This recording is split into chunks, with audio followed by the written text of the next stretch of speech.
हरियाणा की राजनीति में एक नया सच सामने आया है। जहां जहां कांग्रेस और बीजेपी ने एक ही जाति के उम्मीदवार उतारे, वहां कांग्रेस पूरी तरह चित हो गई। लेकिन जैसे ही उम्मीदवार अलग अलग जातियों के थे, कांग्रेस ने वापसी की और जीत दर्ज की। और कहानी यही खत्म नहीं होती। जाट बहुल सीटों पर भी अब कांग्रेस का दबदबा टूट रहा है।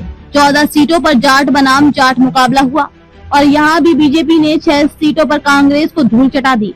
यानी खेल सिर्फ वोटों का नहीं, खेल है जातीय गणित का। और यही गणित तय कर रहा है हरियाणा की सियासत का भविष्य। हरियाणा विधानसभा चुनाव 2024 ने एक बार फिर दिखा दिया कि यहाँ की राजनीति जातीय समीकरणों से तय होती है। इस बार के नतीजों में 2 पैटर्न साफ नजर आए। सबसे पहले ओबीसी सीटों की बात करें। कुल 13 सीटें ऐसी थी जहाँ कांग्रेस और बीजेपी दोनों ने ओबीसी उम्मीदवार उतारे।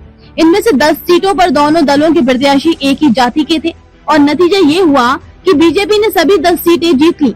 दूसरी तरफ जहां कांग्रेस और बीजेपी ने अलग अलग ओबीसी जातियों से उम्मीदवार उतारे, ऐसी 3 सीटों में से कांग्रेस ने 2 पर जीत हासिल की। ये पैटर्न साफ बताता है कि कांग्रेस के लिए सही रणनीति यही है कि वह बीजेपी के प्रत्याशी की जाति से अलग जाति का ओबीसी उम्मीदवार उतारे। अब आते हैं जाट बहुल क्षेत्रों पर। इस चुनाव में 14 सीटें ऐसी थी जहां दोनों दलों ने जाट उम्मीदवार उतारे। इनमें से बीजेपी ने 6 सीटों पर जीत दर्ज की। दादरी, बाडड़ा, लोहारू, तोशाम, डेरी और महम। बाकी 8 सीटें कांग्रेस के खाते में गयी।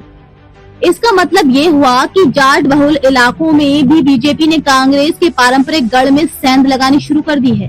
इन नतीजों से साफ है कि बीजेपी की रणनीति ओबीसी वोटों को मजबूत करने और जाट क्षेत्रों में कांग्रेस को चुनौती देने की है।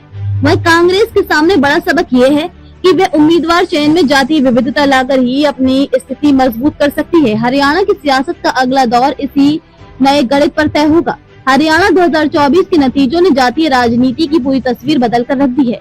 ओबीसी इलाकों में बीजेपी की पकड़ मजबूत हो रही है और जाट बहुल सीटों पर भी कांग्रेस का वर्चस्व दरकने लगा है। अब सबसे बड़ा सवाल यही है, क्या कांग्रेस समय रहते अपनी रणनीति बदलेगी और जातीय विविधता को साध पाएगी, या फिर बीजेपी अपनी ओबीसी चाल और जाट इलाकों में सेंध के दम पर 2029 की बाजी भी अपने नाम कर लेगी।